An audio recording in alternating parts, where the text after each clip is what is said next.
Okay, so you know that 3/4 of the surface of the earth is covered by water. Okay, so water is necessary for life. Without water, nothing can live. Okay, children. So water has many uses. We use water every day for cooking, cleaning, transporting, generating electricity. So is part of our blood also, which carries oxygen, carbon dioxide and nutrients through our body. Okay, so water can dissolve many substances. Water can dissolve many substances. So it is called universal solvent. Okay, so water is a universal solvent. Now, the substances that dissolve in it are called solute. Okay, so now I added the salt. Okay, so the salt, that substances dissolved in it are called solute. Okay, so water is a solvent, the salt is a solute. Now this mixture you call solution. Okay, so solvent and solute together in the form you call solution. Is it clear, children? Okay, so the substances that do not dissolve in a solvent. Now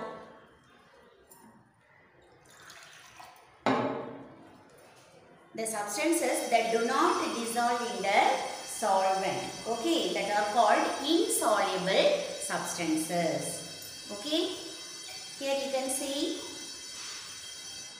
the substances that do not dissolve in the water. Okay, so this is insoluble substances. The salt and sugar, these are all soluble substances. Okay, children. Now, are you all clear? What is solution? What is solute? What is solvent? And soluble substances and insoluble substances. Okay. So, when an insoluble substances is mixed with water, it forms in mixture. Okay. This is called mixture. Now, we will see the water that we get home contains soluble substances like salt and also insoluble substances like dirt particles. Okay, so we call these substances impurities. Okay, we purify water before using it at home. Why we need to purify the water? Yes, so water contains more microorganisms. This is causing microorganisms. Okay, so we purify water before using it at home. We use different methods to make water pure.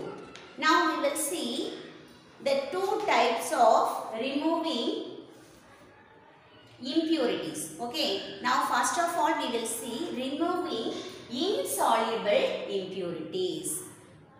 So when a mixer, okay, mixer means what? The insoluble substances that mixed in the water. Okay, so when a mixture with heavy impurities is kept undisturbed for some time. Okay, here you can see the picture. The heavy particles settle down. Here the heavy particles are settled down are called sediments and the process is called sedimentation. Okay, so this is a simple way to separate insoluble heavy particles from a liquid. Okay, so the removing insoluble impurities from water, we have three methods are there. Okay, so the first one is sedimentation. Here you can see the sedimentation. So sedimentation, in this process, the heavy insoluble particles are settled at the bottom. Okay, now let's see after the sediment. Okay, here after the sediment has settled down, the clear liquid on top can be poured out carefully.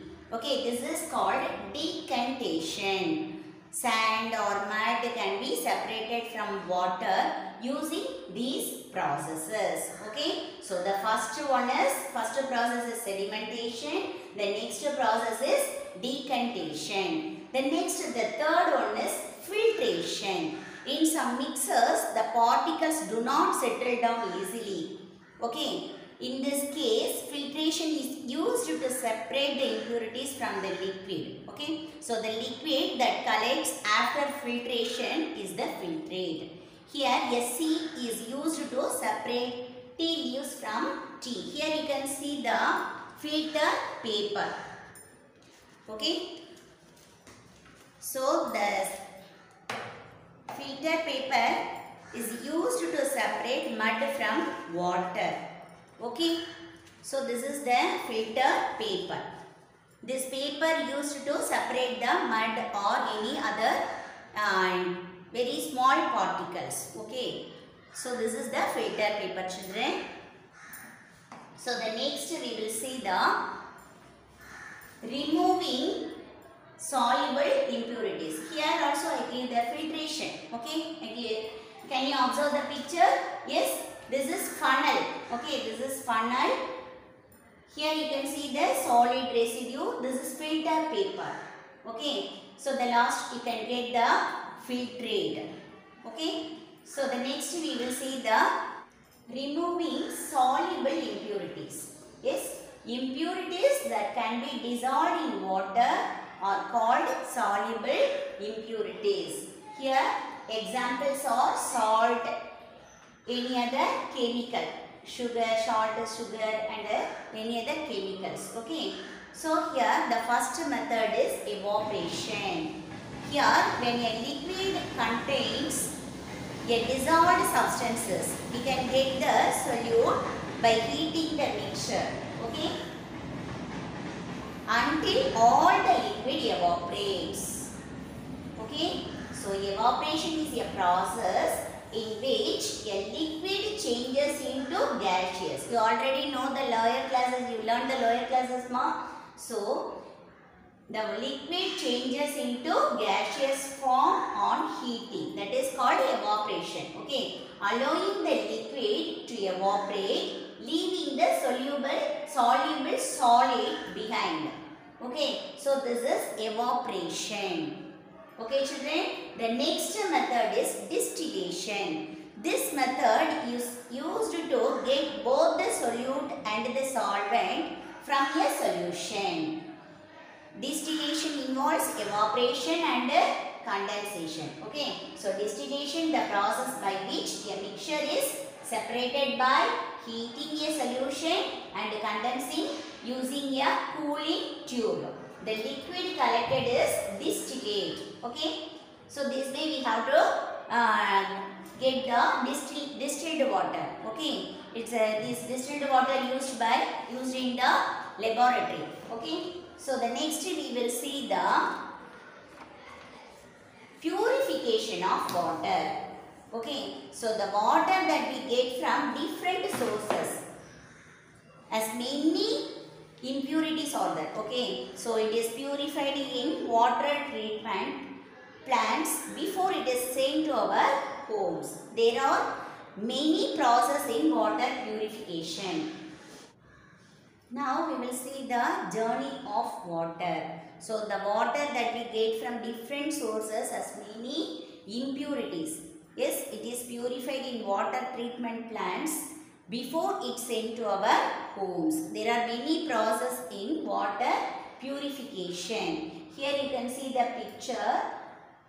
So the water from the sources that lays like pond, lake, rivers. Okay, so the water can storing in this tank, that is intake tank. Okay, so after that this water is mixed with chemicals, that is coagulation. So chemicals are added to the water to make dirt and other fine particles in the water stick to each other and become larger particles. Okay, after that the larger particles settled at the bottom. Okay, so settle down. Okay, the heavy particles settle at the bottom and the clear water moves to the next stage. Okay, so this process you called sedimentation. We already know this. Sedimentation. Yes, coagulation means adding chemicals. Okay, next sedimentation. Sedimentation means the waste particles are settled at the bottom. Okay, the next this water goes to filtration tank. Okay, filtration tank. Here, water passes through the filters made of layers, sand, gravel and charcoal to remove smaller particles. The next one, aeration tank. The last, the water comes in disinfectant tank. Here, a small amount of chlorine. Yes, chlorine is added to kill any bacteria or other germs that may be present in water.